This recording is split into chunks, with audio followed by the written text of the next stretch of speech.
Más de 50 misterios de la televisión mexicana, número 7, edición de más de una hora. Abrimos el vídeo hablando de un tema de reciente índole que ha causado mucho revuelo, muchos comentarios y muchos memes sobre si lo que pasó fue correcto o incorrecto. Hablamos, claro está, de la polémica referente a la hija de Franco Escamilla, quien fue víctima de bullying masivo en redes sociales. Franco Escamilla es un comediante de 41 años de edad, aunque debo decir que se ve un poco más joven, yo lo veía treintón. Nacido el 29 de abril de 1981 en Cuautla de Morelos. Es uno de los comediantes más conocidos de la actualidad, para bien o para mal, colaborando con muchos otros influencers igualmente conocidos como Juan Guarnizo y Ari Gameplays, de quienes hablaremos más adelante. Franco Escamilla ha estado involucrado en varias polémicas debido a sus chistes amparados, según él, en el humor negro. Y es que ha realizado chistes sobre buchonas, mamás solteras, mujeres obesas, cuando él es una persona con sobrepeso y demás. Esto había estado causando mucha molestia en mucho sector de la población, teniendo Franco a muchísimas personas que genuinamente lo odiaban. Un punto muy importante que yo he ido aplicando desde que hago vídeos en YouTube es el limitar el conocimiento que tiene la audiencia sobre mis familiares o amigos. Si bien algunos como Grepe son ampliamente conocidos en el canal, otros no son mencionados ni por su nombre, esto obviamente por seguridad. Sin embargo, conforme las redes sociales han ido evolucionando, se ha visto cada vez de manera más común que los influencers muestren a sus seres queridos. En la década del 2010 sería imposible y hoy lo pueden compartir abiertamente.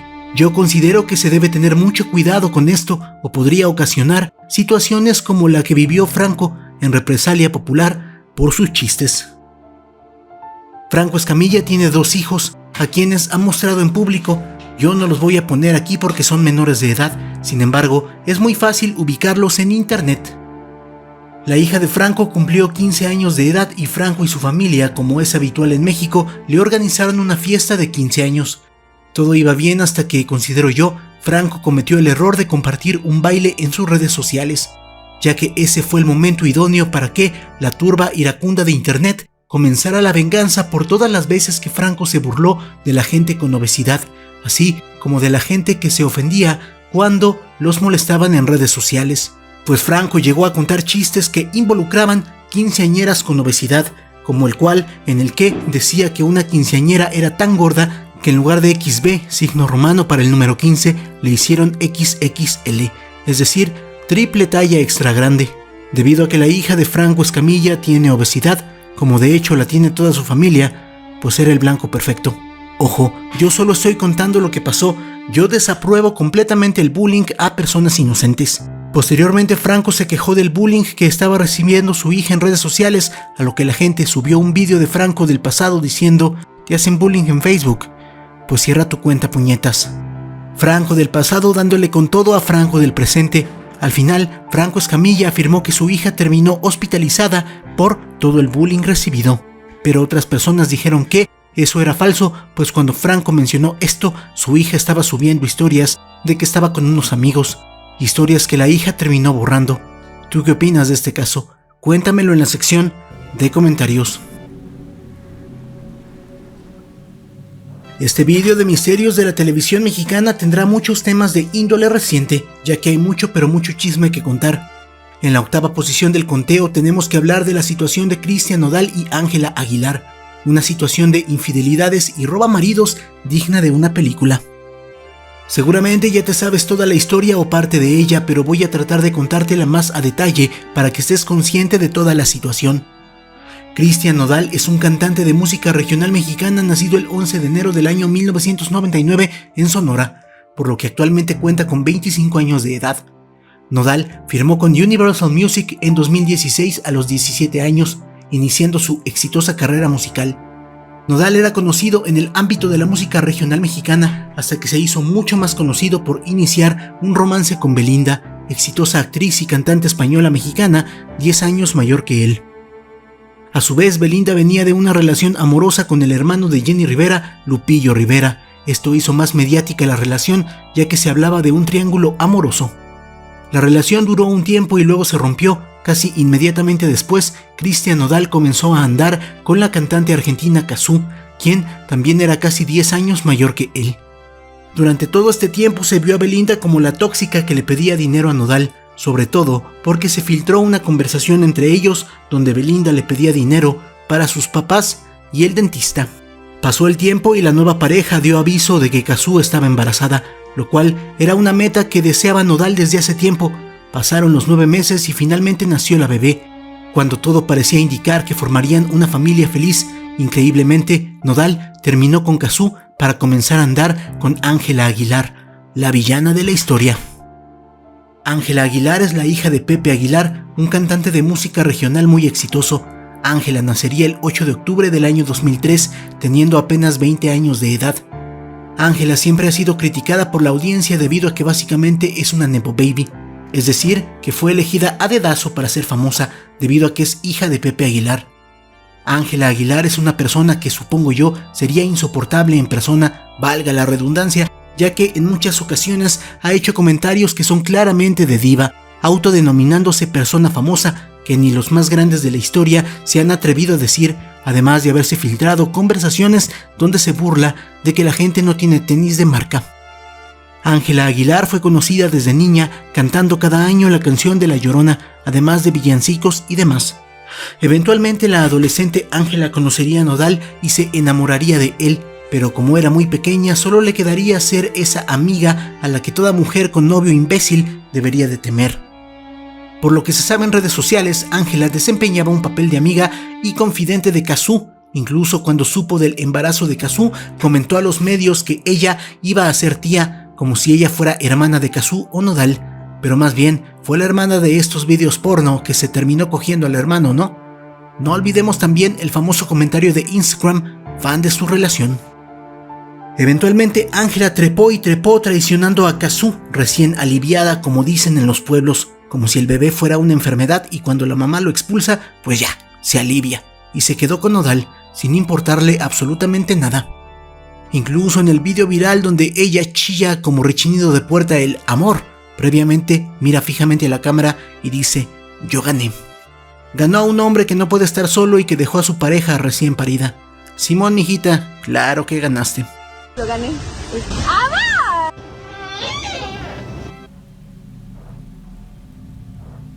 Ramón Valdés, a quien muy probablemente conoces como Don Ramón, fue un actor de la famosa camada de la dinastía Valdés, conformada por el propio Ramón Valdés, Germán Valdés, Antonio José Luis Valdés y Manuel el Loco Valdés.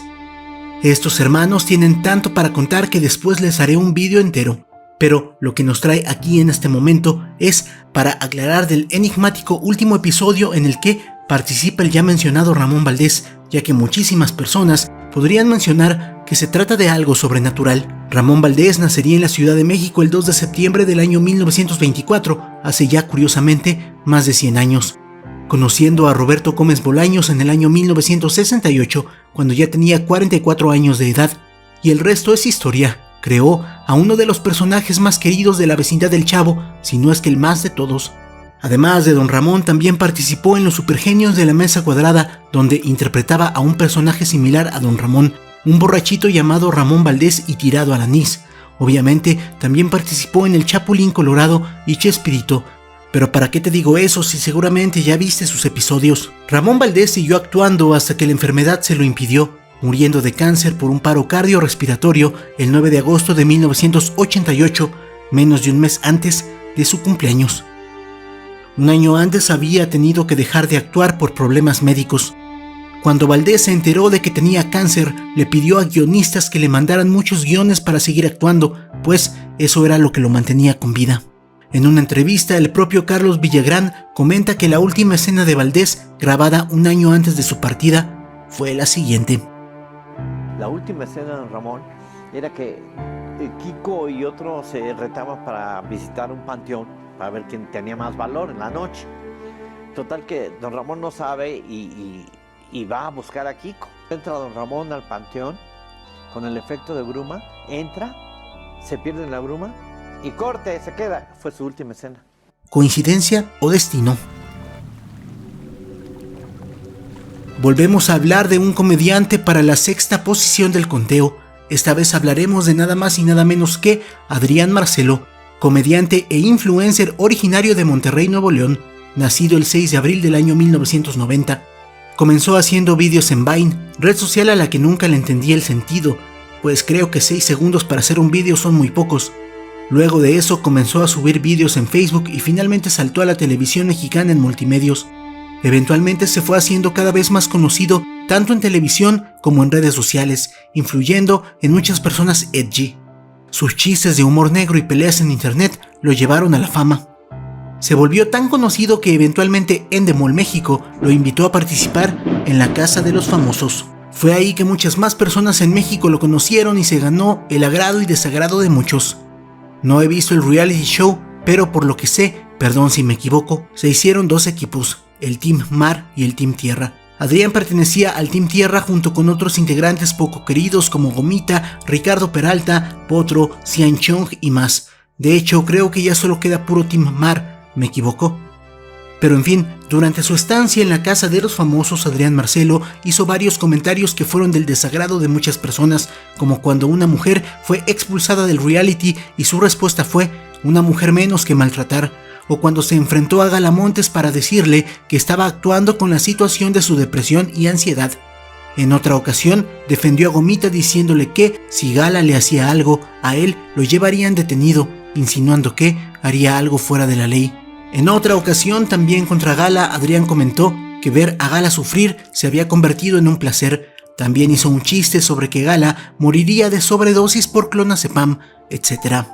Realmente no tengo conocimiento de por qué tanto odio a Gala. Si tú sabes, me lo puedes decir en la sección de comentarios. Ante tantas situaciones similares, varios patrocinadores decidieron abandonar la Casa de los Famosos, como por ejemplo Nescafé o Didi. Eventualmente Adrián Marcelo decidió salir del show por su propia cuenta. Días después comenzaron a cancelar su show con La Mole, pero de eso hablaremos en otro video. ¿Qué opinas? ¿Adrián Marcelo era el villano o ante la hipocresía los honestos son tachados de malvados? En el lejano año 2008 la moda era sin lugar a dudas ser emo, pero también había una moda casi igual de fuerte, la moda de odiar a los emo. Y a pesar de que ambas modas se me hacen algo tontas, una por manifestar la depresión y el desvivimiento como un estilo de vida, causando que algunas personas realmente atentaran contra la misma, como la niña de Estados Unidos que se quitó la vida para poder llegar a The Black Parade, y la otra porque no mames, ¿cómo vas a odiar algo por moda? No seas mequetrefe, mijito. En fin, el 16 de marzo del año 2008, emos y punks se enfrentaron en una no batalla que no tuvo ni un solo detenido porque la policía estaba presente en la mítica glorieta de los insurgentes. Ese día, grupos emos habían acordado marchar por sus derechos, por no ser discriminados, luego de que supuestamente otros grupos los comenzaran a amenazar de muerte en las primitivas redes sociales. Para demostrar que no era cierto, grupos punks acordaron llegar a ese sitio ese día a golpear a los emos por lo que habían dicho. Como cuando amenazaron de muerte a Sorman los raperos porque Sorman sacó una canción que decía que los raperos eran violentos. La policía se enteró de esto y evidentemente no lo permitió, mandando 2 comandos a cuidar a los emos y punks. El saldo fue blanco. Solo para aderezar el tema, cuando conté alguna vez esto en un vídeo, es decir, que no pasó nada realmente ese día, llegó un pelmazo furioso a decir que eso era mentira y que ese día él había matado como a 3 o 4 emos. Supongo que era de esos metaleros borrachitos que contaban su falsa hazaña en las pedas y al desmentirla, su única manera de socializar se había ido al carajo. Como sea, esta anécdota de emos contra punks reaparece en este canal porque hace poco TV Azteca sacó un mini documental de 9 minutos de extras del mítico que habían sacado en el 2008. Te pondré algunos fragmentos porque por cuestiones de copyright no te puedo poner todos. Como sea, te dejaré el link al documental completo en la sección de comentarios. No soy emo, soy mamá de 2 emos y no me...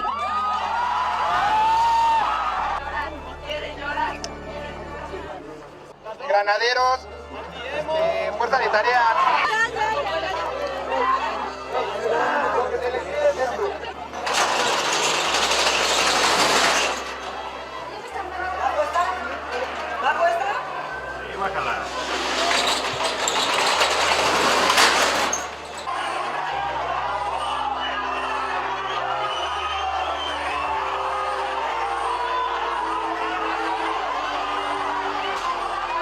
O sea, no los esperábamos los chavos al... No,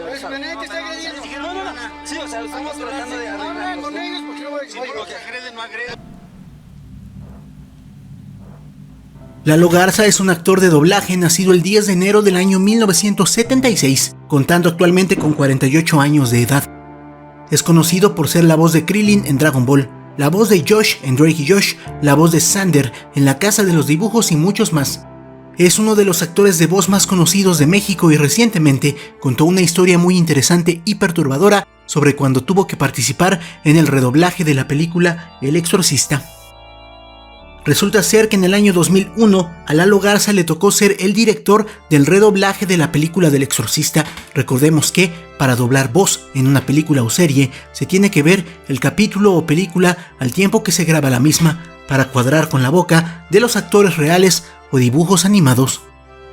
Y entonces para grabar las voces del Exorcista obviamente tienes que ver la película entera, y si eres algo miedoso pues te puede pasar lo que a Lalo. Lalo comenta que vivió varias situaciones paranormales mientras se regrababa la voz de la película, iniciando cuando tuvo que ver la misma solo para elegir a los actores de doblaje. Mientras Lalo la veía solo en su casa, se le fue la luz. Imagina el susto que se llevó. En antaño, cuando esto pasaba y la luz volvía, tú tenías que volver a encender la tele, la VHS y volver a darle play a la película. Pero comenta Lalo Garza que en esa ocasión no fue así, que la tele se prendió sola y también el VHS, y comenzó la película cuando la niña bajaba las escaleras como si fuera araña. Posteriormente, cuando comenzaron las grabaciones, comenta Lalo que salió con un amigo en la noche y de pronto se le ponchó una llanta. La cambiaron por la de refacción y luego de hacerlo se ponchó la otra. Esto no es tampoco común como lo crees. De hecho, a mí me ha pasado solo una vez en mi vida. Es, digamos, tener muy mala suerte. Sin embargo, comenta Lalo que luego de una travesía para parchar la llanta ponchada, increíblemente, cuando el carro no estaba en movimiento, se ponchó una tercera llanta. Parece completamente increíble, pero según Lalo Garza, sucedió en realidad. Posteriormente, días después, cuando se grababa la voz de César Arias, quien hacía al padre Merrin, un ruido extraño siempre se interponía en la grabación y los ingenieros no lo podían quitar. Finalmente, cuando se grababa la voz de la mamá de la niña posesa, se traba la película, quedándose en la parte de la imagen del demonio, que es menester recordar, solo aparece como un segundo en la película, aunque sinceramente no da tanto miedo, da más miedo la morra posesa. Luego de terminar de grabar, no le volvieron a pasar cosas así de raras a Lalo. ¿Tú qué opinas? ¿Coincidencia o algo realmente sobrenatural? Él o la magistrade, cuyo nombre real era Jesús Ociel Baena Saucedo, fue oficialmente la primera persona no binaria en ocupar el cargo de magistrado judicial en México y América Latina. Un magistrado es un servidor público que ocupa un puesto en un tribunal de justicia, como un juez, por ejemplo. Estudió la carrera de Derecho en la Universidad Autónoma de Coahuila, además de tener también 2 maestrías en Derecho y en Derecho Electoral, además de un doctorado más en la misma rama del derecho. La magistrade fue una persona polémica que estuvo en la segunda mitad del año 2023 en casi todos los programas de televisión y radio debido a la polémica que generaba. Uno de los programas que hablaba casi a diario de la magistrade era La Corneta, conducido por el Estaca y Videgaray, programa que lleva ya casi 15 años al aire. Todos los días en la sección de política mencionaban a la magistrade por los comerciales que hacía o sus declaraciones. Todo esto cambió a partir del 13 de noviembre del 2023. Ese día, la empleada doméstica de la magistrade llegaría a su casa y lo encontraría sin vida junto a su pareja sentimental, Dorian Nieves.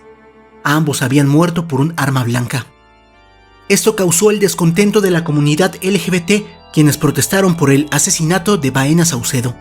Sin embargo, luego de los peritajes se concluyó que un tercero no mató a la pareja, sino que sería la pareja sentimental de el magistrade quien terminaría quitándole la vida luego de una pelea, para posteriormente quitarse la vida él mismo.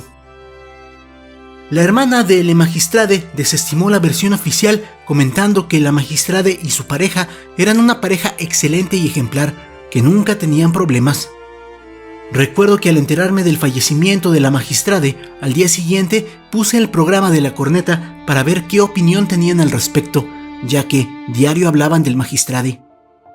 Sin embargo, no mencionaron absolutamente nada. Esperé al día siguiente y nada, ni un comentario de la magistrada a pesar de que diariamente le mencionaban. Esto se me hizo extremadamente extraño y las sospechas sobre la censura en el programa aumentaron, ya que desde hace un par de años que invitaron al monje Shaolin al programa y este atacó a Iniesta de manera homofóbica, muchas cosas cambiaron. Tanto que hasta han mencionado completas incoherencias en contra de la biología básica, como cuando el Estaca mencionó que las mujeres son más fuertes que los hombres en pierna, refiriéndose al gimnasio, lo cual es biológicamente imposible. Solo hay que checar los récords mundiales de sentadilla masculinos contra femeninos. El masculino en powerlifting es de 595 kilos con equipo de protección, mientras que el femenino es de 420 kilos, 175 kilos de diferencia. La defensa del argumento es que Videgaray levanta menos en pierna que su esposa, lo cual nos habla de que Videgaray de plano no hace ejercicio de pesas. Yo incluso subí un short burlándome del tema. Cuando estás entrenando tren superior, pero que eres comunalmente sencillo, nunca había levantado tan poco peso en mi vida. Si lo quieres volver a ver, te lo dejo en la descripción. También por lo menos 2 veces por semana en La Corneta mencionan que la mujer es más lista, que es más resiliente, más preparada y que hay mujeres a las que les pagan menos por hacer el mismo trabajo que un hombre, lo cual no solo es mentira, sino que es ilegal. Y si tú comentas aquí abajito que tú conoces a alguien que gana menos por el simple hecho de ser mujer, te voy a responder que me digas el nombre de la empresa y no te preocupes, yo mismo te ayudo a meter una demanda. ¿Realmente hay censura en La Corneta? Un programa que por años fue poco ético y llamado poco correcto. Dímelo en la sección de comentarios. 2 de las favoritas para ganar la Casa de los Famosos son sin lugar a dudas Brigitte Bozzo y Gala Montes, actrices que, valga la redundancia, han actuado desde que eran niñas. Brigitte Bozzo es la más pequeña de las dos y de toda la Casa de los Famosos, puesto que cuenta con apenas 23 años de edad, naciendo el 9 de agosto de 2001, en Maracay, Venezuela. Comenzó su carrera en telenovelas de Televisa y Telemundo, participando por primera vez en el año 2011, cuando salió en la novela de Amar de Nuevo, interpretando a Flor. La actriz tenía en ese entonces apenas 8 años de edad. Posteriormente aparecería en Abismo de Pasión, luego en Corazón Valiente, Quiero Amarte, Señora Acero, como dice el dicho, Silvana sin lana, y más adelante debutaría en el cine en la película de No Manches Frida en el 2016. Por su parte, Gala Montes nacería en la Ciudad de México el 4 de agosto del año 2000, siendo un año mayor que Brigitte, debutando en el año 2007 en la serie de La Niñera de TV Azteca.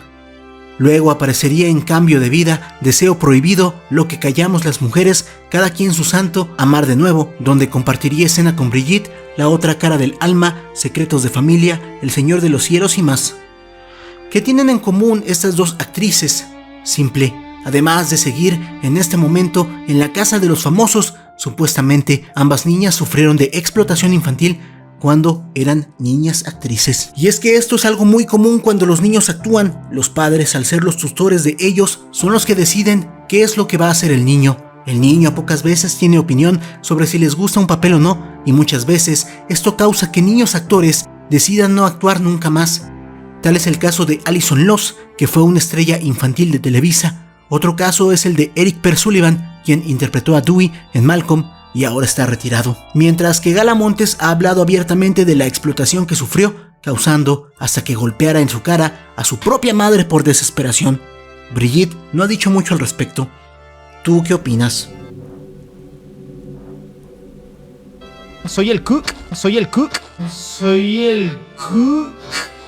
Pendejos idiotas. Señoras y señores, obviamente teníamos que meter este tema en la primera posición. Y sí, a pesar de que no es tema de la televisión, es un tema conocido y ambos protagonistas efectivamente han aparecido en la pantalla chica.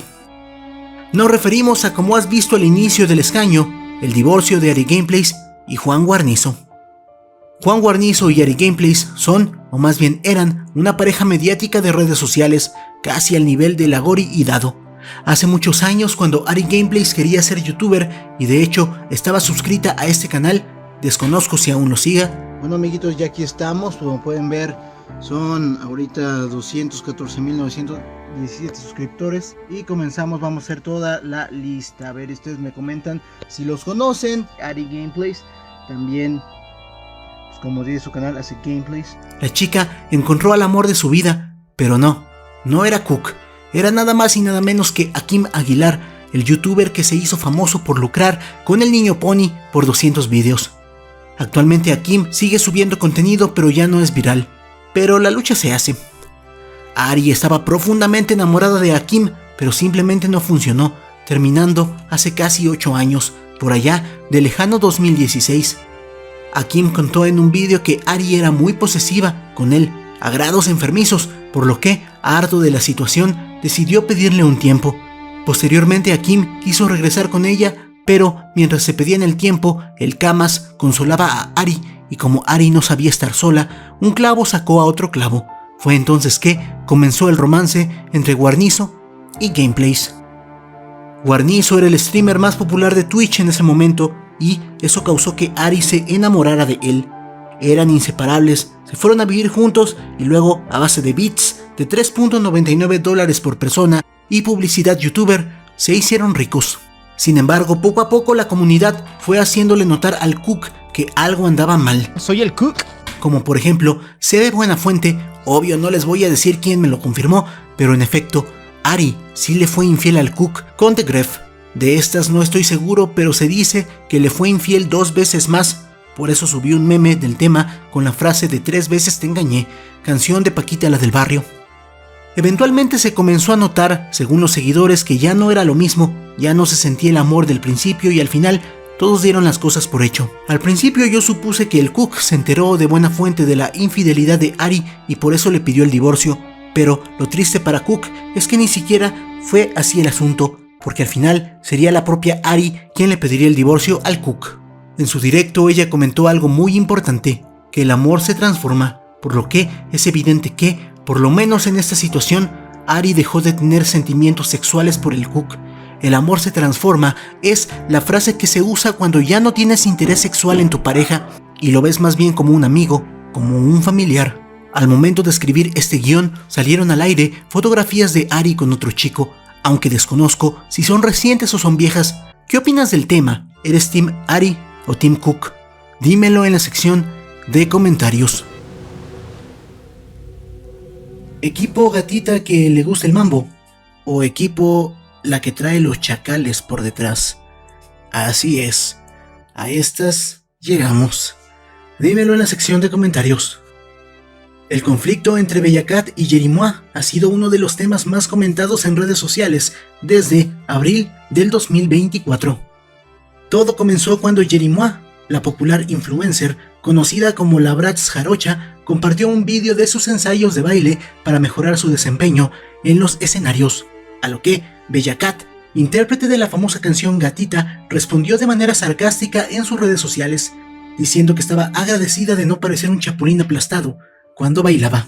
Lo que a mí me llama la atención es que yo he visto los vídeos de Bellacat y no baila, de hecho sale bastante tapada, contrario a sus compañeras. Un ejemplo claro es el vídeo de Puchaína, sí, así se llama. Ahí, la compañera de Bellacat sale casi desnuda y Bellacat sale muy tapada. Eso siempre se me ha hecho muy raro. ¿Por qué presume de un cuerpo escultural, pero siempre está tapada y canta reggaetón? El comentario de Bellacat desencadenó una serie de intercambios en redes sociales, donde ambas empezaron a criticarse mutuamente. Jerimois respondió con una indirecta relacionada con sus cirugías estéticas, diciendo que a ella la habían operado bien, mientras que a Bellacat no, lo que aumentó la tensión entre ambas. A medida que los insultos se intensificaban, los seguidores se dividieron, algunos apoyando a Jerimois y otros a Bellacat. Sin embargo, muchos criticaron el enfoque en aspectos físicos, especialmente porque ambas figuras tienen una gran influencia entre los jóvenes. La pelea alcanzó tal magnitud que Bellacat terminó pidiendo disculpas públicamente. Aclaró que su reacción fue un ataque de explosión debido a sentirse ofendida por comentarios sobre su música y reconoció que ambas habían caído en burlas sobre el físico que no debieron suceder. Este enfrentamiento no solo sorprendió a sus seguidores, sino que también dejó en el aire una posible colaboración musical entre ambas, superando colaboraciones épicas como Axl Rose con AC/DC. Es sarcasmo. Este tipo de polémicas han generado amplias discusiones sobre la responsabilidad de las celebridades en redes sociales y el impacto de sus palabras en sus audiencias. ¿Quién crees que tuvo la razón? Dímelo en la sección de comentarios. Seguiremos hablando de gente que el pueblo bueno hizo famosa. La polémica alrededor de Adrián Marcelo y su posible incorporación a la academia ha capturado la atención del público tras su controvertida salida de la Casa de los Famosos, México. Adrián Marcelo, quien comenzó como un popular influencer y conductor de televisión en Monterrey, ha sido blanco de duras críticas debido a sus comentarios, considerados por muchos como misóginos. Estas acusaciones ganaron fuerza durante su participación en la Casa de los Famosos, donde sus comentarios ofensivos generaron reacciones intensas tanto dentro como fuera del programa. En septiembre del 2024, durante una de las galas del reality, Marcelo fue salvado por el público de la eliminación, lo que desencadenó un polémico comentario: una mujer menos a quien maltratar. Este comentario generó una ola de indignación y fue calificado inmediatamente como machista. Sus compañeros de programa, como Gala Montes, lo confrontaron directamente, acusándolo de tener comportamientos agresivos hacia las mujeres. Aunque Marcelo intentó defenderse, diciendo que su comentario era irónico y en respuesta a las constantes acusaciones que había recibido dentro del programa, su justificación no fue suficiente para calmar las críticas y como resultado, en medio de una gala de eliminación, Adrián Marcelo decidió abandonar el show tras una fuerte confrontación con Montes. Esta salida marcó el final de su participación en la Casa de los Famosos, pero dejó a la audiencia dividida sobre si su comportamiento justificaba las reacciones en su contra. Tras su salida, la imagen de Adrián Marcelo quedó seriamente dañada y algunos patrocinadores decidieron retirarle su apoyo.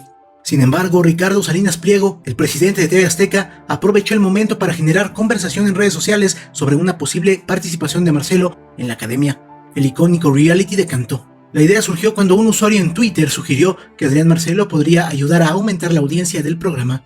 Salinas Pliego, conocido por su estilo provocador en redes sociales, respondió con humor preguntando si Marcelo sabía cantar y si era una mejor opción invitarlo como juez o como participante. Este comentario generó una avalancha de reacciones, mientras algunos usuarios en redes sociales apoyaban la idea, considerando que Marcelo podría revitalizar un formato que ha sido superado por la popularidad de la Casa de los Famosos. Otros la rechazaron debido a su comportamiento controversial. Muchos señalaron que, dada la influencia de la academia entre audiencias más jóvenes, incluir a Marcelo podría ser visto como un mal ejemplo, considerando su historial reciente. A pesar de las críticas, Salinas Pliego defendió la idea, afirmando que Marcelo podría ser una buena jugada para aumentar el interés en el programa. Incluso sugirió que su participación podría generar más polémica, lo que inevitablemente atraería más atención al reality. La posibilidad de que Adrián Marcelo se uniera a la academia dejó una gran incógnita entre los seguidores de ambos programas, y aunque TV Azteca nunca confirmó su incorporación, las discusiones sobre su posible participación continuaron.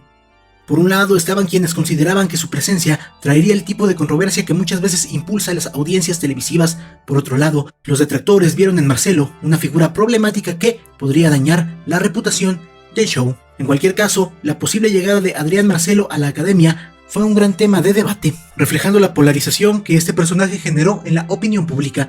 Mientras algunos vieron en él a un provocador capaz de generar rating, otros lo percibieron como un reflejo de los problemas de machismo que debieron ser abordados con seriedad en los medios de comunicación. ¿Y a ti, te hubiera gustado ver a Adrián Marcelo en la academia? Dímelo en la sección de comentarios.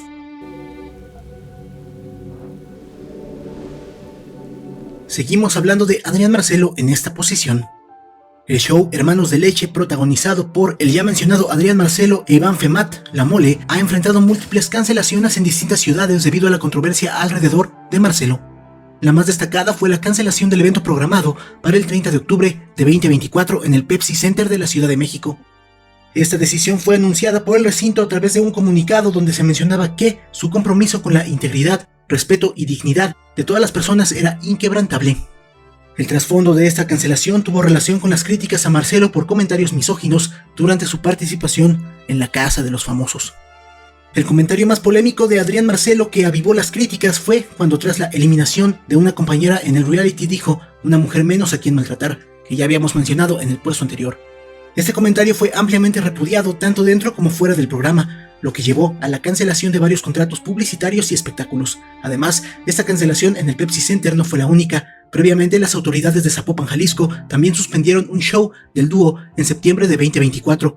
El gobierno local justificó la decisión basándose en el Código Penal Estatal, que penaliza cualquier promoción pública de actos violentos. En respuesta a estas cancelaciones, el comediante Franco Escamilla, amigo de ambos, decidió no presentarse más en el Pepsi Center como muestra de apoyo.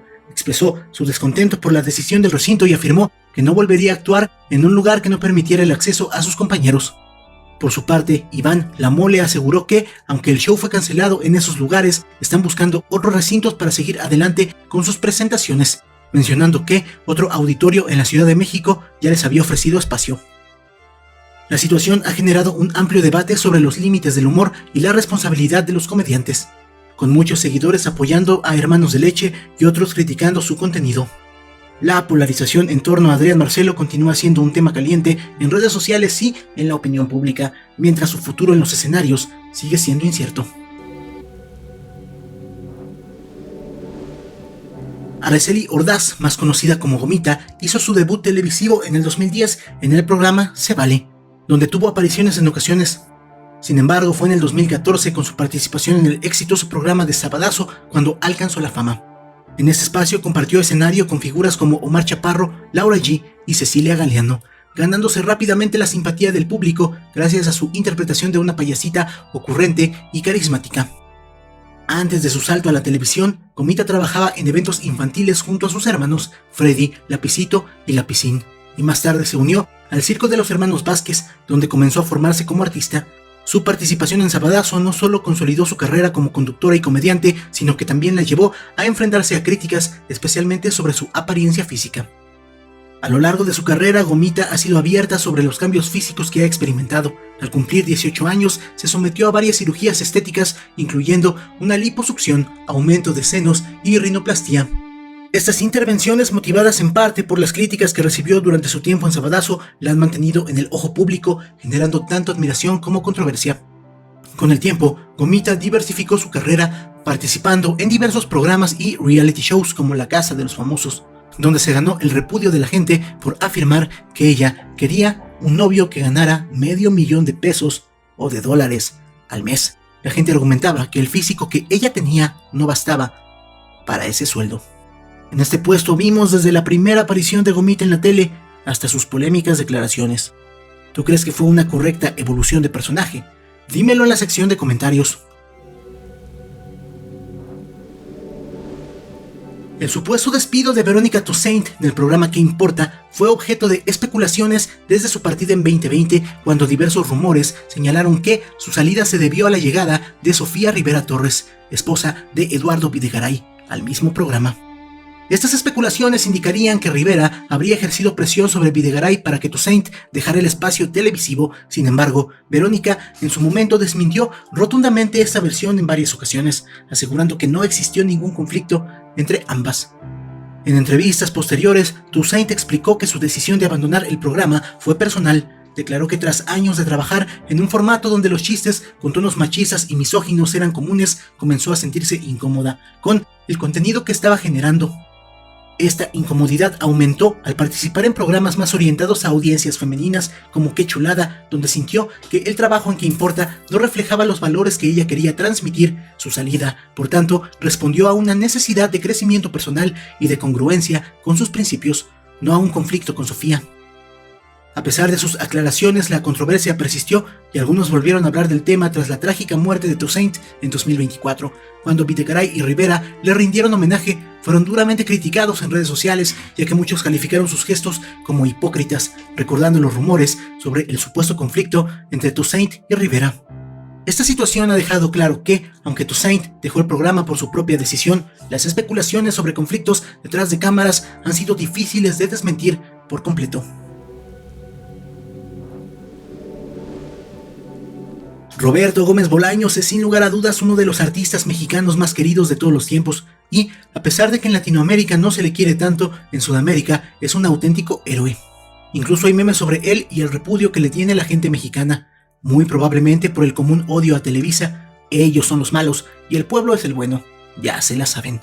Lo que es un hecho es que Chespirito logró imponer en toda América Latina una serie de programas sumamente exitosos, comandados obviamente por el Chavo del Ocho, pero además otros programas como el Chapulín Colorado o el propio show de Chespirito. Y es en el programa del superhéroe con antenitas de vinil donde tocamos este misterio de la televisión mexicana. Recientemente se hizo viral un fragmento de un programa del Chapulín Colorado donde aparece un héroe similar a este. La diferencia es que este héroe, interpretado por Ramón Valdés, lleva el nombre de Super Sam y obviamente está basado en Sam de los Estados Unidos. Super Sam es una mezcla entre el tío Sam y Superman, apareciendo por primera vez en 1973 en el episodio de Los Metiches Líbranos Señor, teniendo su último episodio en el año 1981 en el regreso de Super Sam. Super Sam tiene una bolsa con dólares que usa como arma. Él mismo afirma que son poquitos pero muy poderosos y la gente a menudo se refiere a Super Sam como un chapulín colorado, pero con dinero. Lo curioso del caso de Super Sam es que realmente no habla inglés, no tiene diálogos en inglés como tal, simplemente algunos pero muy básicos como decir time is money.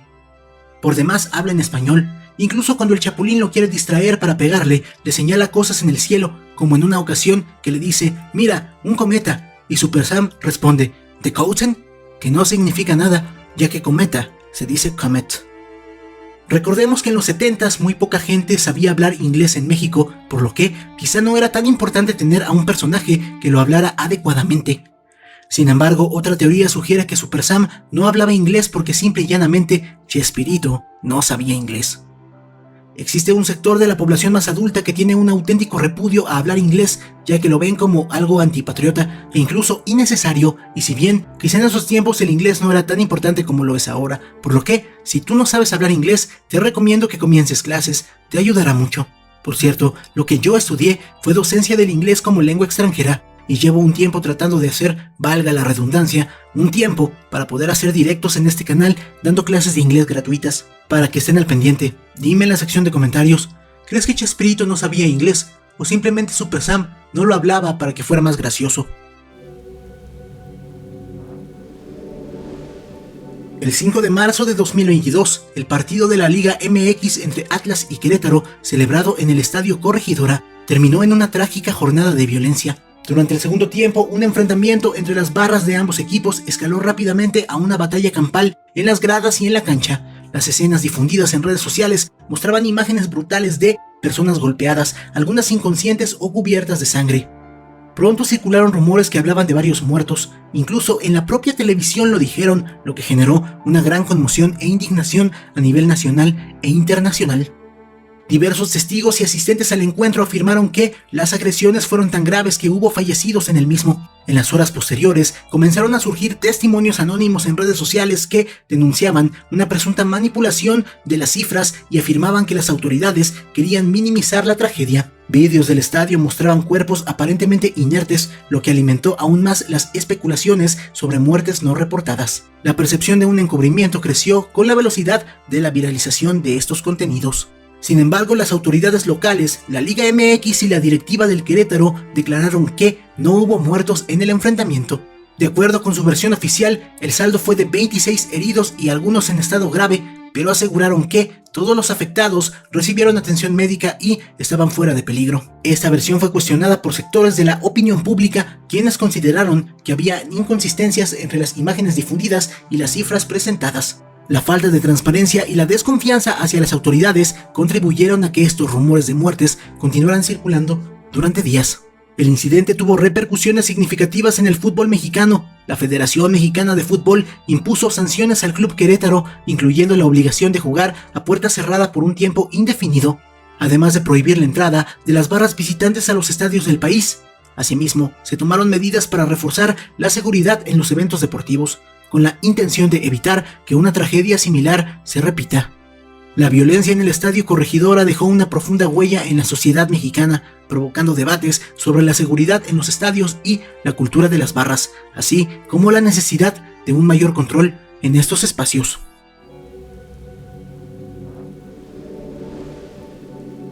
Los Holocuns fueron una línea de juguetes coleccionables lanzada por la empresa mexicana Bimbo en los años 90. Estos pequeños personajes de plástico tenían un diseño peculiar, con formas redondeadas, colores llamativos y expresiones divertidas, lo que los hizo muy populares entre los niños de la época. Cada Holocún representaba una criatura fantasiosa con características únicas, lo que incentivaba a los consumidores a coleccionarlos. Los juguetes venían como promociones dentro de productos de pan y pastelitos de Bimbo, lo que fomentaba tanto las compras como el intercambio entre niños, creando un fenómeno de coleccionismo similar al de otros productos populares de la época, como los tazos. Sin embargo, a diferencia de otras promociones basadas en personajes conocidos, los Holocuns eran creaciones originales, lo que les dio una identidad propia en el mercado. Su popularidad fue efímera, pero dejaron una huella nostálgica entre quienes vivieron su auge, como sucede con muchos objetos coleccionables en esa era. Los Holocuns hoy en día son buscados por algunos fanáticos y nostálgicos, convirtiéndose en piezas que evocan a la infancia de quienes crecieron durante los años 90 en México. Sin embargo, no todo es miel sobre hojuelas. El caso de los Holocuns de Bimbo se ha convertido en una historia emblemática de cómo la explotación de la propiedad intelectual puede ser conflictiva. Los Holocuns fueron diseñados originalmente por un grupo de creativos independientes en los años 90, quienes firmaron un acuerdo con Grupo Bimbo para que sus personajes fueran utilizados en una promoción de productos. Sin embargo, los creadores denunciaron que nunca recibieron compensaciones justas ni regalías por la comercialización y la distribución masiva de los juguetes. La promoción fue un éxito en su momento, con los Holocuns convirtiéndose en un fenómeno entre los niños de la época. Pese a la popularidad y la alta circulación de los juguetes en los empaques de Bimbo, los creadores afirmaron que la empresa no les reconoció el valor de su trabajo más allá del contrato inicial, alegando que las condiciones del acuerdo eran desfavorables para ellos desde un principio.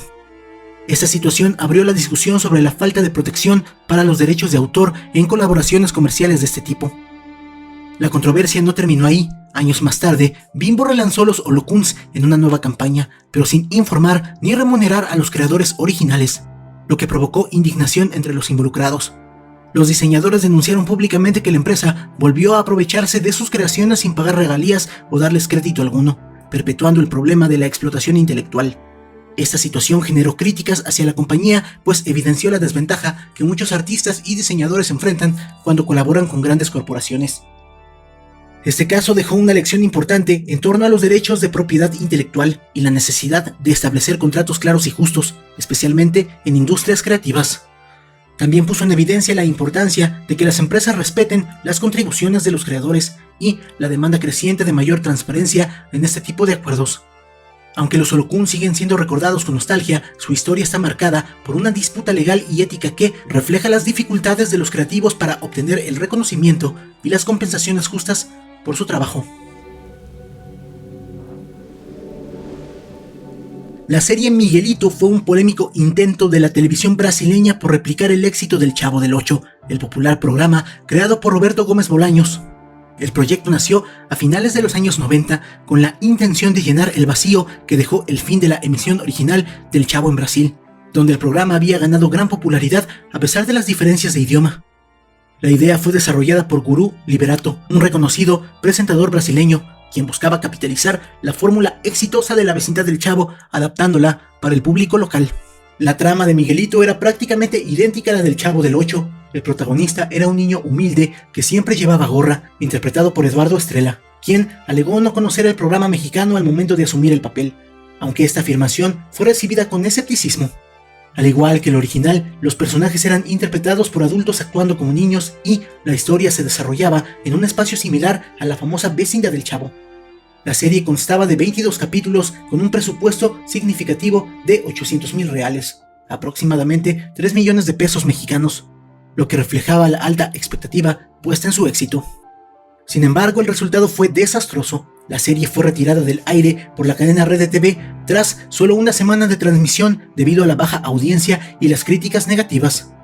Los espectadores y críticos brasileños la calificaron como una copia descarada y de baja calidad, lo que provocó que el proyecto fuera rápidamente cancelado.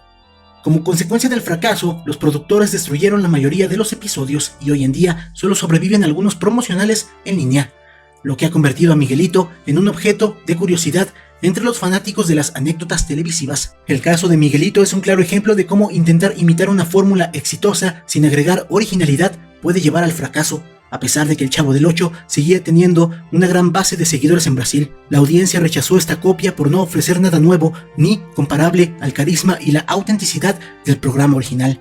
La historia de Miguelito se ha vuelto una lección sobre los riesgos de crear productos derivados que dependen únicamente del éxito ajeno sin aportar innovación o identidad.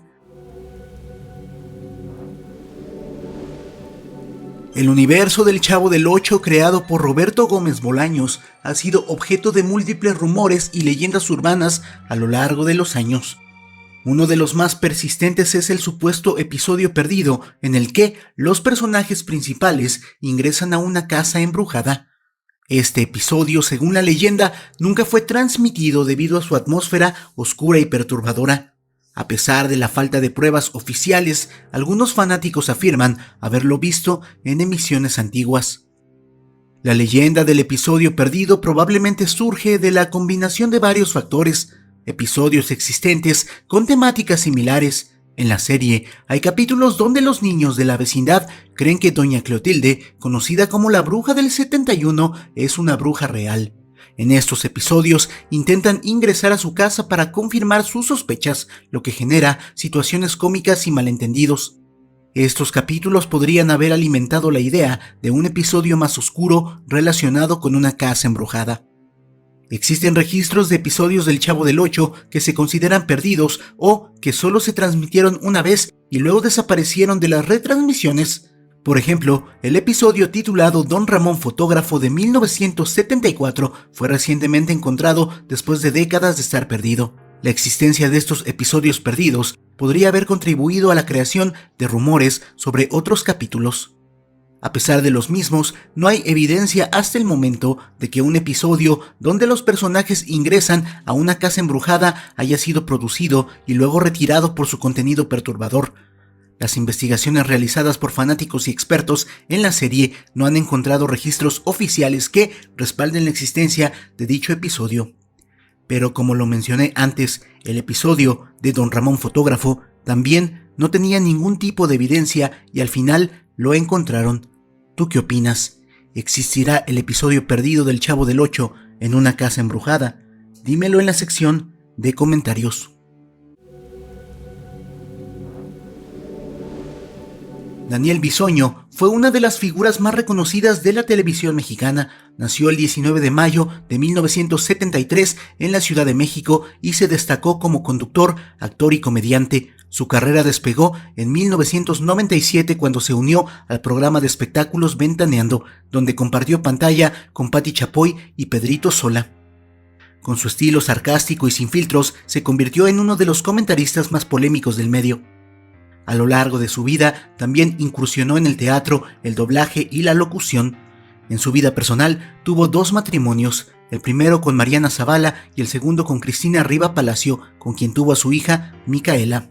Sin embargo, sus relaciones amorosas estuvieron marcadas por rupturas mediáticas y rumores.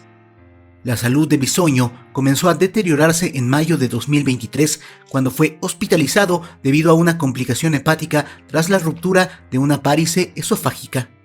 A pesar de someterse a un trasplante de hígado, su estado empeoró. El 2 de febrero de 2025, su familia informó que padecía una falla multiorgánica derivada de una infección en las vías biliares. Finalmente, falleció el 20 de febrero de 2025 en el Hospital Ángeles del Pedregal a los 51 años. A lo largo de su carrera estuvo envuelto en diversas polémicas debido a sus comentarios controversiales. Entre ellas se encuentra su comentario sobre Edith González cuando enfrentaba problemas de salud y su enfrentamiento con la cantante Ana Bárbara. Además, en redes sociales, sus respuestas ofensivas a seguidores generaron múltiples debates sobre su carácter. Uno de los momentos más impactantes tras su muerte fue cuando Pati Chapoy, su amiga y colega por más de 25 años, llevó sus cenizas al foro de Ventaneando. En un homenaje televisado, Chapoy colocó la urna en la mesa del programa, asegurando que Bisoño siempre sería parte del equipo. Este gesto generó tanto conmoción como críticas en redes sociales, donde algunos lo consideraron una muestra de cariño, mientras que otros lo vieron como un acto innecesario. ¿Tú qué opinas? ¿Debió de haber llevado las cenizas o no?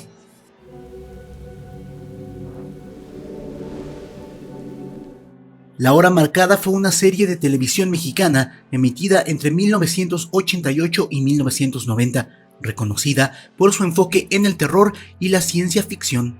Este programa antológico presentó episodios independientes que exploraban diversas facetas del miedo, desde apariciones hasta maldiciones familiares. La serie se destacó no solo por su contenido, sino también por haber sido una plataforma para talentos que, posteriormente, alcanzarían renombre internacional, como Guillermo del Toro, Alfonso Cuarón y Emmanuel Lubezki. A lo largo de los años han surgido rumores y testimonios sobre sucesos paranormales ocurridos durante la filmación de la serie. Recientemente, en el contexto de una nueva entrega de la serie, algunos protagonistas compartieron con Infobae México experiencias extrañas vividas durante las grabaciones. Aunque no se detallan estos incidentes en el artículo, la mención de tales experiencias ha alimentado la leyenda en torno a la serie. Además, durante la filmación de un episodio en el Desierto de los Leones, la actriz Gigi Saúl Guerrero relató que ocurrieron sucesos paranormales en la locación, como ruidos, voces y gritos. Estos relatos han contribuido a la percepción de que la serie está rodeada de una atmósfera misteriosa y para algunos incluso maldita. A pesar de estos rumores y testimonios, no existen registros oficiales que confirmen accidentes graves o muertes directamente relacionados con la producción de la hora marcada. La mayoría de las historias sobre la supuesta maldición provienen de anécdotas y relatos personales, lo que dificulta su verificación. Sin embargo, la persistencia de estos rumores ha cimentado una reputación de la serie como una producción envuelta en el misterio y fenómenos inexplicables.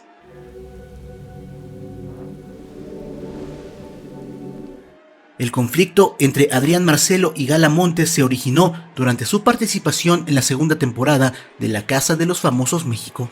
En este reality show, ambos protagonizaron enfrentamientos que trascendieron la pantalla, llevándolos a intercambiar acusaciones en redes sociales.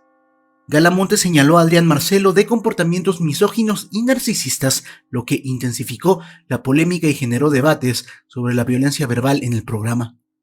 Recientemente, la controversia tomó un giro inesperado cuando Adrián Marcelo entrevistó a Krista Montes, madre de Gala. Para lograr esta entrevista, le ofreció una suma de 350,000 pesos, propuesta que ella aceptó. Este hecho fue percibido por muchos como una traición hacia su hija, dado el historial de conflictos entre Adrián y Gala. La reacción de Gala Montes no se hizo esperar. Según fuentes cercanas, la actriz está indignada y ha considerado tomar acciones legales si su madre revela información privada durante la entrevista. La expectativa en torno a la entrevista es alta. Se espera que Krista Montes aborde temas delicados sobre su relación con Gala y, posiblemente, revele detalles inéditos de su vida personal. Este evento ha generado un intenso debate en redes sociales y medios de comunicación, donde se cuestiona la ética de ambas partes involucradas y se anticipa el impacto que esta revelación podría tener en la imagen pública de Gala Montes. El asesinato de Paco Stanley en 1999 conmocionó a México y dejó numerosas interrogantes sin resolver. Uno de los rumores más persistentes es la existencia de un vídeo en los archivos de Televisa que capturaría los últimos momentos del conductor antes de su asesinato. Se especula que las cámaras de seguridad del restaurante El Charco de las Ranas, donde Stanley fue atacado, registraron detalles que nunca se hicieron públicos y que podrían alterar la versión oficial del caso. El 7 de junio de 1999, Paco Stanley acudió al mencionado restaurante acompañado de sus colaboradores, entre ellos Mario Besares y Jorge Gil. Al salir del lugar, fue emboscado y asesinado a tiros, un crimen que dejó perpleja a la nación. Desde entonces, han circulado diversas teorías sobre los motivos y autores intelectuales del homicidio, incluyendo posibles vínculos con el narcotráfico y conflictos personales. La supuesta existencia de un vídeo que documenta los momentos previos al asesinato ha sido objeto de especulación durante años. Algunos sostienen que dicho material revelaría información crucial sobre los atacantes o sobre las circunstancias que rodearon el crimen. Sin embargo, hasta la fecha, no hay evidencia pública de que tal grabación exista o haya sido retenida por Televisa. Recientemente, el caso ha recobrado atención mediática debido al lanzamiento de documentales y series que buscan explorar los detalles del asesinato de Stanley. Estas producciones han reavivado el interés público y han llevado a nuevas discusiones sobre las teorías existentes, aunque no han aportado pruebas concluyentes sobre la existencia del mencionado video. ¿Tú qué opinas? ¿Crees que existe ese video pero fue escondido? El caso Josué es uno de los relatos más enigmáticos y debatidos en la historia de la radio y la televisión mexicana. Todo comenzó en 2002, cuando un hombre identificado como Josué Velázquez llamó al programa de radio La Mano Peluda, conducido por Juan Ramón Sáenz. Durante la transmisión, Josué afirmó haber realizado un pacto con el diablo a cambio de poder y riqueza, relato que capturó la atención de miles de oyentes debido a su naturaleza perturbadora. Posteriormente, Josué fue invitado al programa de televisión Otro Rollo, conducido por Adal Ramones, para compartir su experiencia en un formato en vivo. Durante la entrevista, Josué detalló cómo llevó a cabo el pacto satánico y las consecuencias que enfrentó posteriormente. Según testimonios de la época, durante la transmisión ocurrieron interferencias y situaciones extrañas que generaron incomodidad tanto en el público como en el equipo de producción. Estos incidentes alimentaron rumores y teorías sobre la veracidad de la historia y posibles fenómenos paranormales asociados al caso. Con el paso del tiempo, el caso Josué se convirtió en un mito urbano en México. Algunos creen firmemente en la autenticidad de su relato, mientras que otros lo consideran una elaborada ficción. La muerte repentina de Juan Ramón Sáenz en 2011, atribuida a causas naturales, fue relacionada por algunos con una supuesta maldición derivada de su contacto con Josué, aunque no existen pruebas que respalden esta conexión. A pesar de las especulaciones, no hay evidencia concluyente que confirme la veracidad de la historia de Josué. Sin embargo, su relato ha dejado una huella indeleble en la cultura popular mexicana, siendo objeto de análisis, debates y adaptaciones en diversos medios. El caso Josué sigue siendo un ejemplo de cómo una narración puede trascender el tiempo y convertirse en parte del imaginario colectivo, desafiando la línea entre la realidad y la ficción. En este canal tenemos el relato del mismísimo Josué sobre los acontecimientos que finalmente terminaron con la vida de Juan Ramón Sáenz. Te lo dejaré en la descripción por si lo quieres ver. El Gran Juego de la Oca fue un programa de concurso televisivo emitido en España entre 1993 y 1995 y posteriormente en 1998 bajo el nombre de El Nuevo Juego de la Oca. El formato, basado en el tradicional juego de mesa La Oca, presentaba a concursantes enfrentándose a diversas pruebas y desafíos a medida que avanzaban por un tablero gigante. En México, el programa gozó de gran popularidad durante la década de 1990, siendo transmitido por cadenas nacionales. Sin embargo, surgieron rumores sobre la abrupta cancelación de su emisión en el país. Según estas especulaciones, en el último episodio transmitido en México, una de las pruebas resultó en un accidente grave que involucró a un concursante, lo que llevó a la suspensión del programa en territorio mexicano. Es importante destacar que, aunque el Gran Juego de la Oca presentaba desafíos físicos y pruebas de destreza en España, la producción del programa contaba con medidas de seguridad para proteger a los participantes. Sin embargo, recordemos casos que sí fueron documentados, como los de Cebale, donde participantes se lastimaron de manera más o menos grave al realizar los concursos. ¿Tú qué opinas? ¿Realmente habrá pasado esto? Dímelo en la sección de comentarios.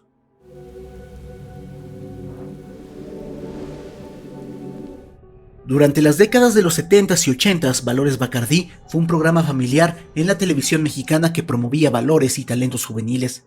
Conducido por figuras reconocidas de la época, el programa se transmitía sin incidentes hasta el día en el que algo salió terriblemente mal. Según algunos televidentes, hubo un episodio en el que un niño concursante comenzó a llorar y gritar de forma incontrolable en pleno escenario. La grabación continuó mientras los conductores intentaban calmarlo, pero el pánico en su rostro era evidente. Cuando le preguntaron que qué sucedía, él solo señaló hacia un rincón del foro y dijo entre sollozos que había alguien ahí. Las cámaras giraron, pero no había nadie visible. El equipo de producción intentó cortar la transmisión, pero algo falló. Durante unos segundos la imagen se distorsionó y los micrófonos captaron un sonido extraño, un susurro incomprensible que dejó a la audiencia helada. De repente, el programa volvió a la normalidad, pero el niño ya no estaba en el escenario. Se dice que fue retirado apresuradamente y nunca más se supo de él. El episodio fue eliminado de los archivos oficiales y jamás se volvió a emitir. Sin embargo, algunas personas aseguran haberlo visto en transmisiones antiguas antes de que fuera retirado.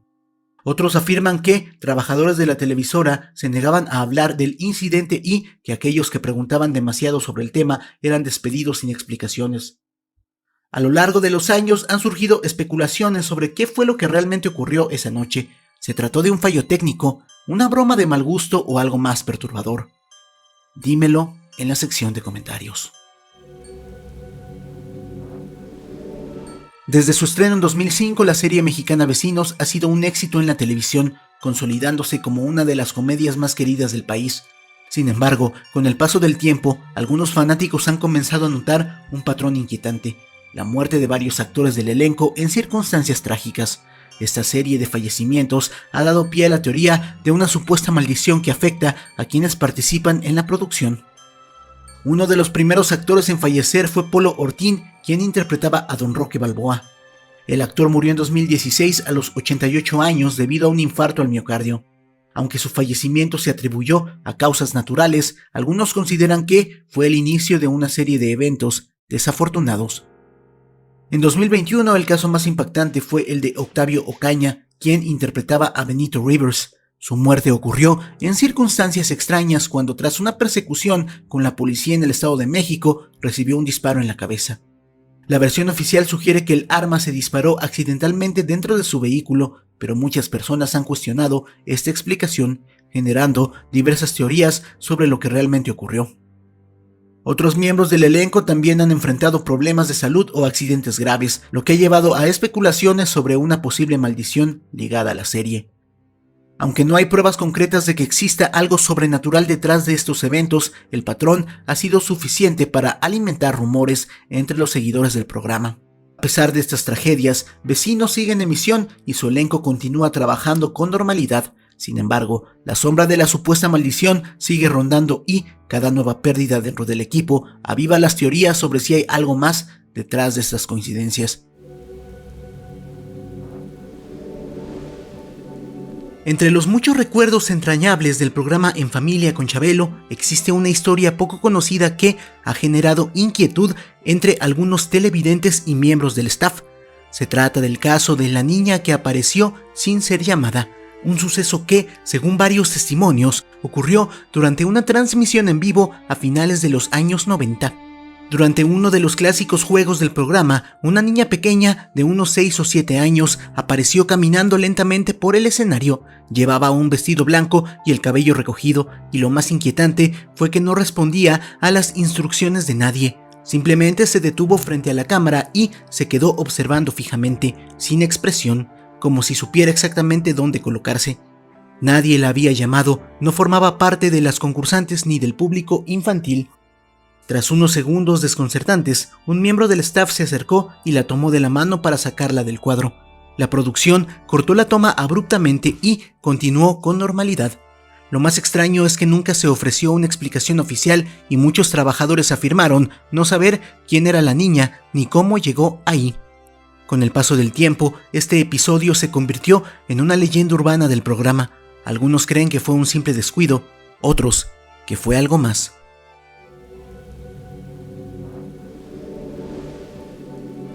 Odisea Burbujas fue uno de los programas infantiles más entrañables de la televisión mexicana. Con sus personajes coloridos y su enfoque educativo, marcó la infancia de miles, pero entre tanta fantasía y diversión, hay un episodio que ha generado inquietud entre quienes aseguran haberlo visto con atención o con otros oídos.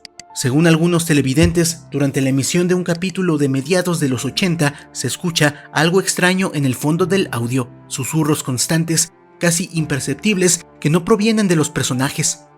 Quienes lo han revisado aseguran que no es estática ni error técnico, sino una voz que parece hablar en un idioma desconocido, como si alguien hubiera insertado el fragmento a propósito. Mientras muchos lo atribuyen a una falla en la mezcla de sonido, hay quienes creen que fue un mensaje intencional, quizá un experimento artístico o incluso algo más misterioso. Algunos foros antiguos de internet hablan de esta anomalía y aseguran que el episodio en cuestión fue retirado de circulación en las retransmisiones posteriores. La producción nunca dio explicaciones oficiales. Hoy en día, el supuesto mensaje oculto de Odisea Burbujas forma parte del imaginario colectivo, alimentando teorías entre nostálgicos y amantes de los misterios ocultos de la televisión.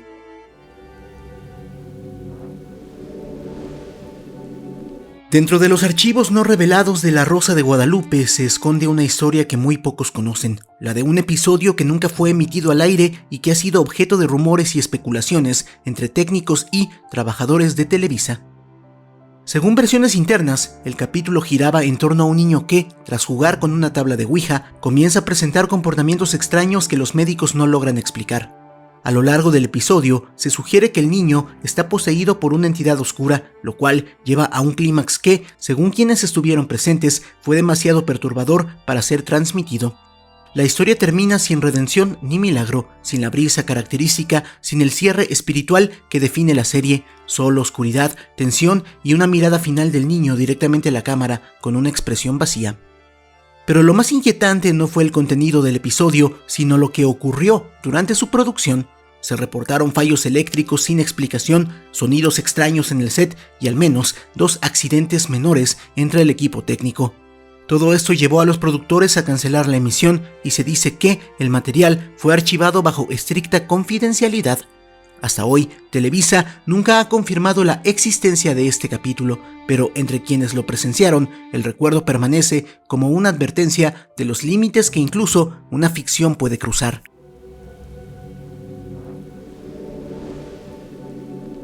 Aunque la familia Peluche es recordada por su humor absurdo y su estética colorida, existe un episodio que ha dado lugar a una de las leyendas más curiosas de la televisión mexicana, un supuesto susurro oculto que muchos aseguran haber escuchado. La escena en cuestión ocurre en medio de una secuencia cómica, cuando Ludovico, el personaje interpretado por Eugenio Derbez, contesta el teléfono y pregunta ¿quién habla? En lugar de recibir respuesta inmediata, hay un silencio extrañamente largo para el ritmo habitual del programa. Es justo en ese instante que algunos aseguran escuchar claramente un susurro que dice «Sálvame». Lo más desconcertante es que el susurro no forma parte del guión ni parece tener relación alguna con la trama. Fue un hallazgo hecho por fans que, al revisar la escena varias veces con audífonos o ralentizando el audio, comenzaron a divulgarlo en foros y redes sociales. Aunque algunos lo atribuyen a pareidolia auditiva, esa tendencia del cerebro a encontrar patrones o palabras en ruidos ambiguos, otros creen que fue un error de edición que dejó al descubierto algo que no debía oírse. Hasta el día de hoy, la producción nunca ha emitido una declaración oficial al respecto, lo que ha alimentado aún más la intriga. ¿Fue solo un fallo técnico, una broma interna o algo más oscuro escondido bajo las risas?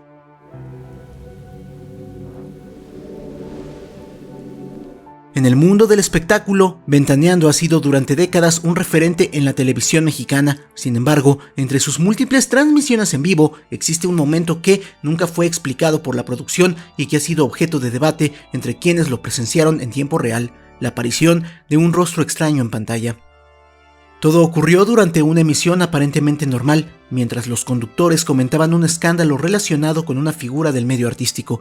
Mientras hablaban, en una de las pantallas que forman parte del set, ubicada detrás de los presentadores, apareció por unos breves segundos un rostro desconocido, pálido y sin expresión, que no correspondía a ningún invitado, artista o miembro del equipo. Varios televidentes captaron el momento y lo compartieron en redes sociales, señalando que el rostro tenía un aire fantasmagórico con una mirada vacía que generó incomodidad. El hecho fue tan comentado que incluso se especuló si había sido una broma de un técnico o un error del programa digital. No obstante, el silencio absoluto de la producción, que jamás se pronunció al respecto, alimentó teorías más siniestras. Algunos creen que fue solo un fallo técnico, otros que se trató de una presencia no explicable, una especie de interferencia paranormal. Sea cual sea la verdad, el rostro de Ventaneando quedó en la memoria de muchos como un momento inquietante en plena televisión en vivo.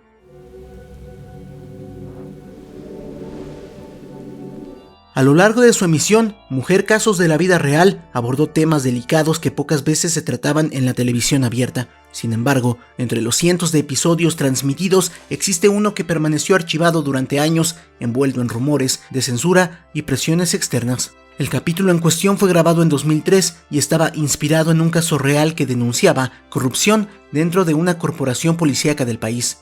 Fuentes cercanas a la producción aseguraron que el contenido era especialmente crudo: extorsión, abuso de poder y complicidad entre autoridades. Aunque el episodio ya estaba editado y listo para su emisión, fue retirado del calendario sin explicación pública. Con el tiempo, comenzaron a circular versiones que apuntaban a una posible advertencia dirigida a Televisa desde los altos mandos, sugiriendo que la historia podía tener consecuencias legales o políticas si salía al aire. Por este respeto o presión, el capítulo fue pospuesto indefinidamente. Finalmente se transmitió varios años después, ya con ligeros cambios en los nombres y ciertos detalles de la trama. Sin embargo, quienes lo conocieron desde su versión original aseguran que lo emitido fue una versión suavizada muy distinta a la denuncia que se pretendía mostrar inicialmente. Ese episodio, más allá de su historia, abrió el debate sobre los límites de la televisión cuando se enfrenta a intereses más grandes que el entretenimiento.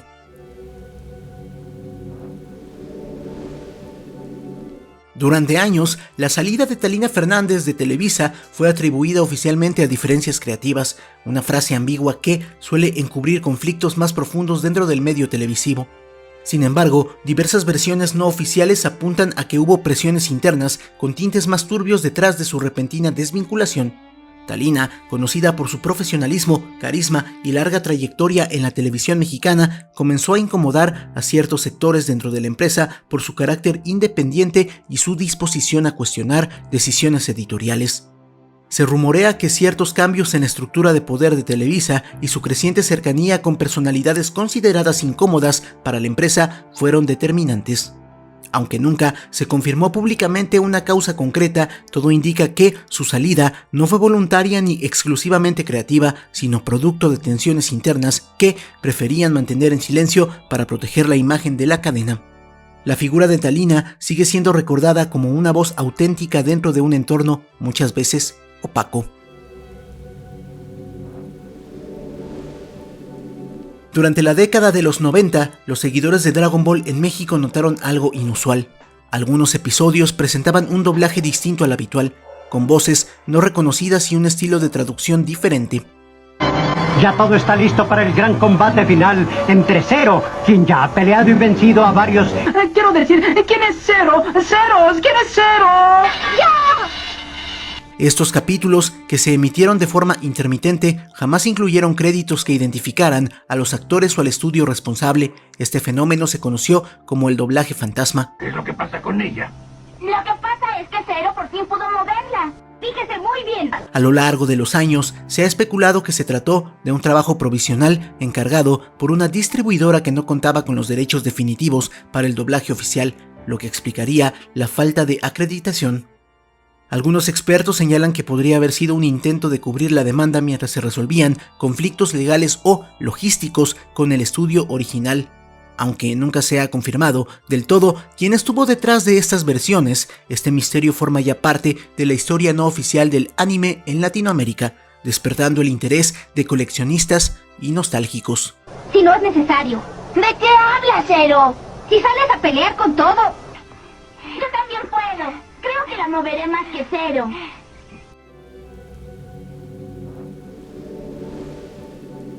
La reciente muerte del productor Memo del Bosque ha sacudido al mundo del espectáculo mexicano, pero también ha avivado una de las leyendas urbanas más polémicas de los últimos años, la supuesta brujería de Carla Panini, conocida por su infame traición a su amiga y compañera Carla Luna. Panini no solo arrastra una reputación manchada por la polémica, sino también por rumores que la vinculan con prácticas esotéricas y rituales de magia negra dirigidos contra personas del medio artístico. Según diversas versiones que circulan desde hace años en redes sociales y programas de chismes, Panini habría recurrido a hechizos y trabajos oscuros para perjudicar a quienes se interponían en su camino o no les resultaban útiles profesionalmente. Uno de los nombres que más se repiten en estas teorías es precisamente el de Memo del Bosque, aunque nunca se confirmó una relación directa entre ambos. Se dice que el productor habría tenido diferencias laborales con personas del entorno de Panini y que poco después comenzó a enfrentar serios problemas de salud. Lo más inquietante es que, según algunos testimonios anónimos, Panini habría acudido a santeros e incluso a brujos en el norte de México para lanzar maldiciones y bloquear carreras. Su cercanía con ciertos círculos religiosos no convencionales y su actitud fría ante las múltiples tragedias que la rodean alimentan aún más estas teorías. La muerte de Memo del Bosque, ocurrida hace apenas unos días, ha hecho que muchos revivan esta leyenda, preguntándose si fue simple destino o el resultado de algo más siniestro. A pesar de que no hay pruebas sólidas, la historia se mantiene viva en el imaginario colectivo, como una advertencia de lo que puede suceder cuando el poder, la traición y las energías oscuras se cruzan en el camino del espectáculo. Carla Panini, lejos de desmentir estos rumores con claridad, ha optado por el silencio o la burla, lo que para muchos es precisamente una forma de confirmarlo. ¿Cuál fue el misterio que más te intrigó? ¿Conoces otros más? Dímelo en la sección de comentarios. Las palabras clave para saber que llegaron al final del vídeo van a ser: pero qué vídeo más largo, tío. Si el vídeo te gustó, dale like, compártelo, suscríbete, sígueme en mis redes sociales, las puedes ver en pantalla, las encuentras en la descripción. Apoya el canal para aparecer aquí al finalizar los vídeos. Por mi parte sería todo. Yo soy Aigo Yuti Choice, tengo a los mejores seguidores del mundo, son ustedes. Muchas gracias.